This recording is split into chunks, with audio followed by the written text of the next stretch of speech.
Good morning, and thank you so much for being here today. Based upon the number of inquiries we have received in our office, it seems that many are looking forward to this announcement today. And I'm eager to share that as well. It's been a long time coming, but public safety is one of the most critical elements to a strong, thriving city. The Evansville Police Department and the Evansville Fire Department are at the center of our efforts to provide a safe, secure environment for the citizens of Evansville. So finding the right people to lead these departments is critical. That's why we are fortunate to have the people who are standing here with me today. The incoming police chief brings extensive experience in community engagement, while the fire chief has a proven track record of implementing innovative safety measures. So today, I am pleased to introduce Philip Smith as the next chief of the Evansville Police Department and Anthony Knight as the chief of the Evansville Fire Department.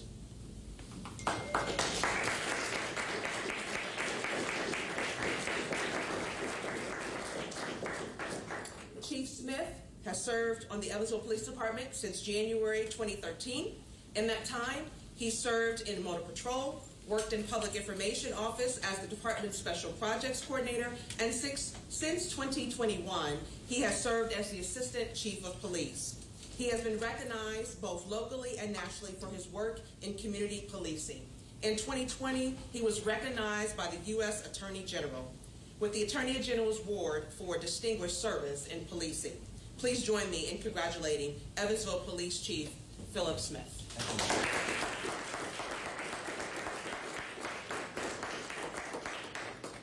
Chief Anthony Knight has served the Evansville Fire Department for 20 years, most recently as the Chief of Health and Safety. He has been a licensed paramedic for the past 21 years, serves as the Curriculum Development Specialist with the Indiana Fire and Public Safety Academy, and was a member of the Indiana FEMA Urban Search and Rescue Task Force 1 for 7 years as the Hazardous Materials Specialist. Please join me in congratulating Fire Chief Anthony Knight.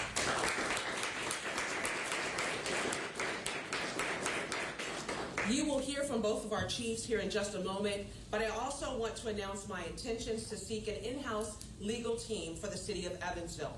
In the past, the city has hired an outside firm to represent most of our legal needs. In examining our options with my transition team, we concluded that hiring an individual attorney to work out of the mayor's office and to focus exclusively on issues affecting the city, which would be the most efficient option, both financially and in terms of serving the needs of our city departments.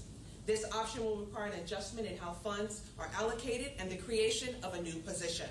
I will request the former from the Salary and Administration Committee later this week, and will request the City Council approval to create the city attorney position at their February 12th meeting. At this time, we'll hear from both chiefs, and then we will take a couple of questions.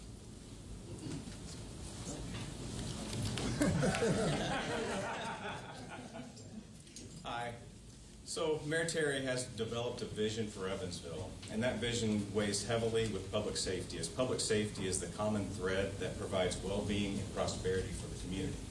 The Evansville Fire Department will help with that well-being by employing 3 basic principles. 1, we will honor the mission.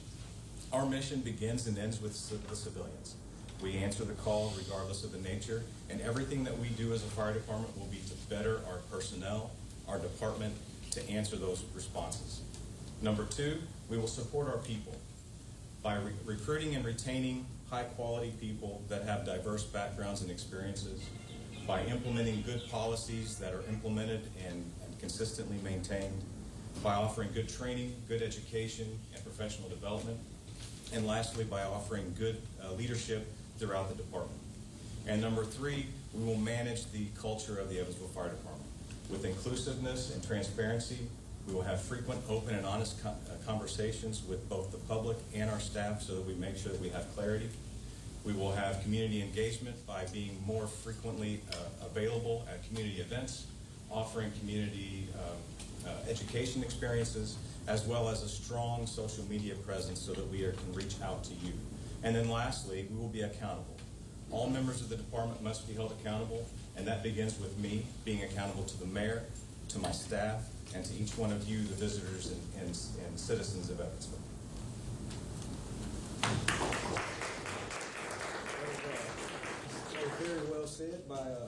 Chief Knight, and I could just get up here and say, hey, what he said, and it could be the same message. There's a few things I want to say, and some people I want to thank. First of all, Mayor Terry, thank you for this opportunity. I have tremendous respect for you both personally and professionally, and it's not light on me that you chose me for this, and I am thrilled to work for you and follow your lead. I want to thank my entire family, starting with my wife, Jackie, my mom, Laquetta, Ray, Cameron, I see you guys out there, my sisters who couldn't be here, Kim and Joy, and my sister that is here, Melanie, her husband, Kali, and my sister. I see you back there. I wish my father was here. He's not. He went home to be with Jesus, and Jesus is here with me, and so my dad is here with me as well. I'm an emotional guy. Everybody knows that. I got my own crying meme. My kids, Jasmine and Bryson, thank you guys, too, for pushing Dad. I want to thank all the community partners that the Evansville Police Department has that makes us go out to do the job. They include us in the things that they do and make us a part of not only the community as law enforcement, but a part of the community as individuals. So thank you to all of our community partners. That includes our law enforcement community partners. Thank you, Vanderbilt County Sheriff's Office, Representative Rowan Sugarman, Chief Sugarman. Greatly appreciate you guys being here.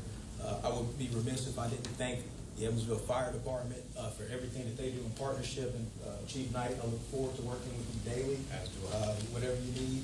Your brother works for us now, so you've got a connection there. I want to thank every member of the Evansville Police Department and our support staff. I see a couple of officers back there. Can't thank you guys enough for the job that you guys do. And our support staff, they do an amazing job daily. Lastly, I want to thank Chief Billy Boland. Yeah, Billy. I'm going to do this without crying.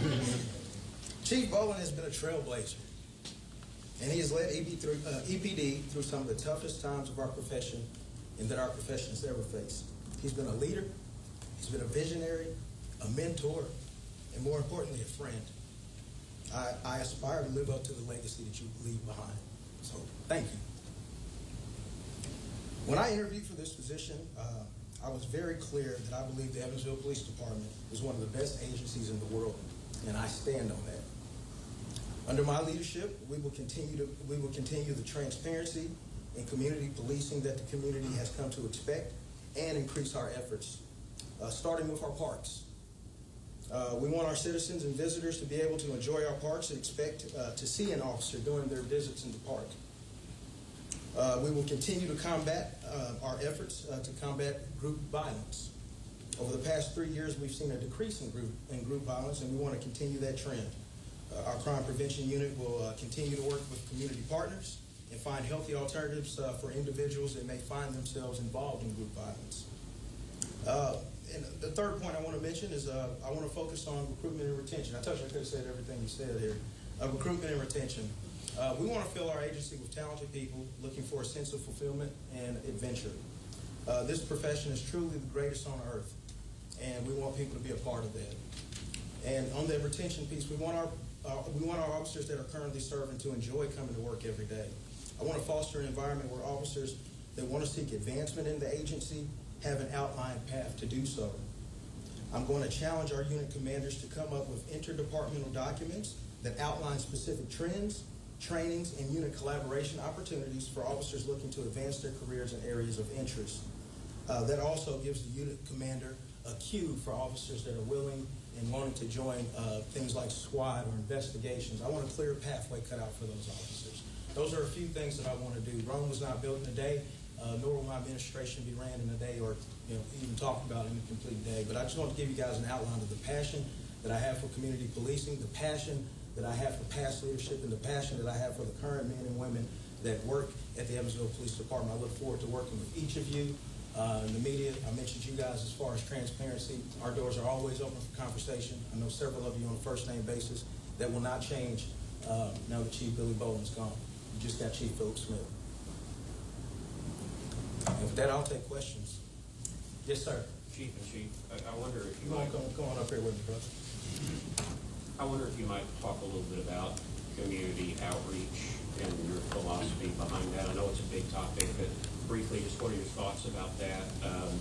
how might you approach that differently going forward, and the whole dynamic of just building greater trust between public safety and the community? Absolutely, that's a very important question, and you say go about it differently. I absolutely would not go about it differently, but I would increase the efforts that we currently do. I would take advantage of opportunities that we do not currently take advantage of to make sure that we have officers being a part of those.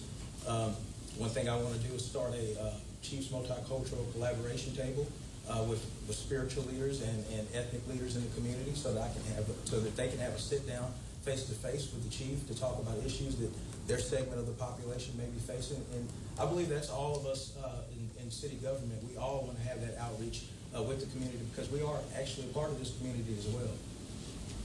And I would just mirror what he said.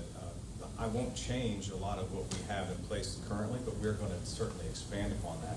Much like we've come accustomed to community policing as a common term, community firefighting is also becoming a common term. Getting the fire stations that are within those neighborhoods involved in the community that they serve in, whether that be through neighborhood organizations or neighborhood block parties, we're going to be more accessible to that end. We've not done that previously, but that's something that you can definitely look forward to seeing the fire department participate.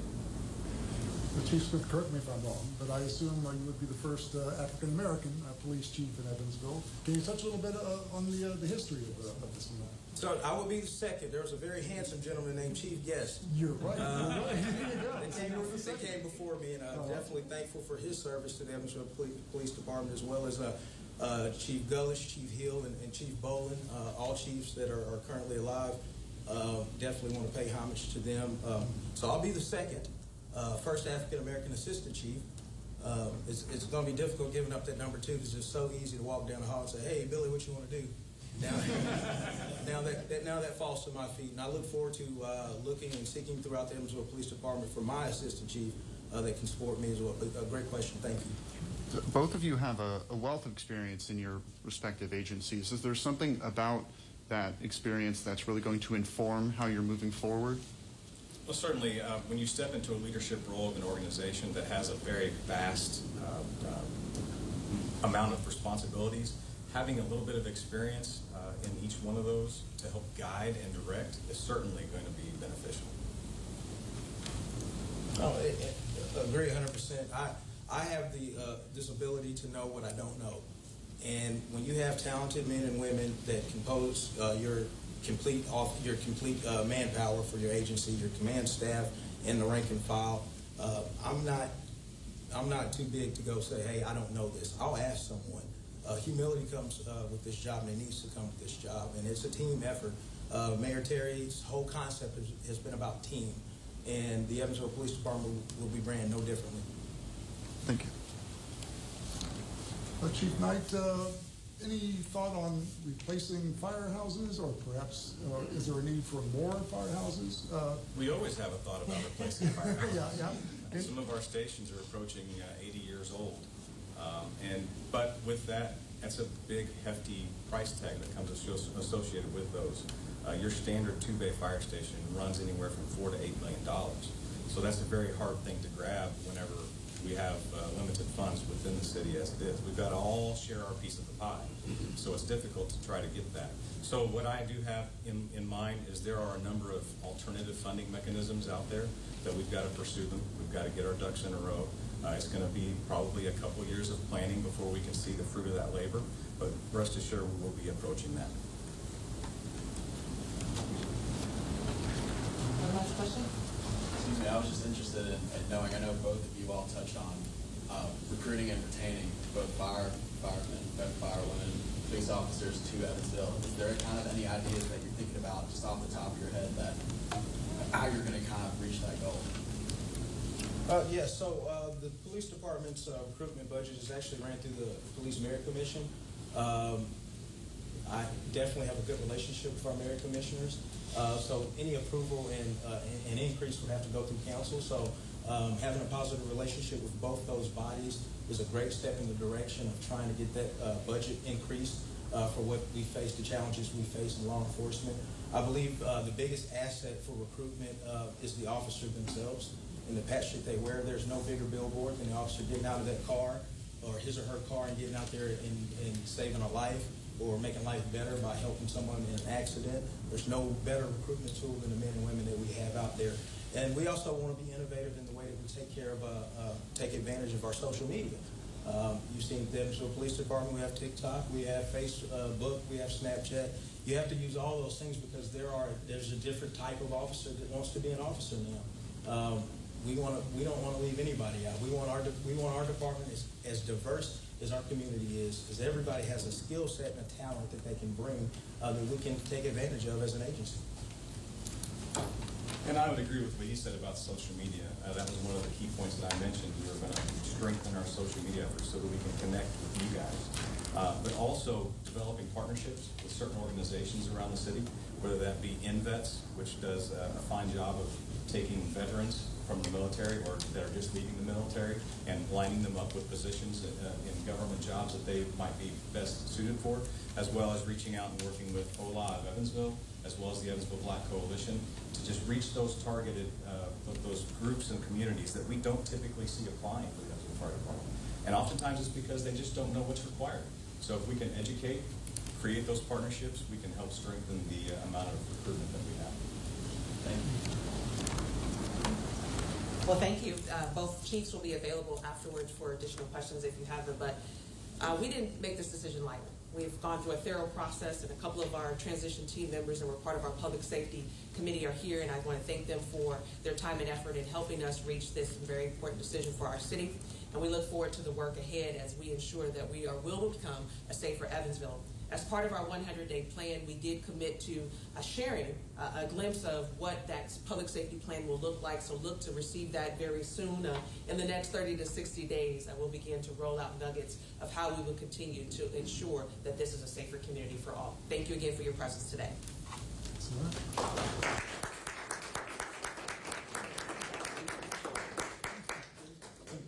Apologize for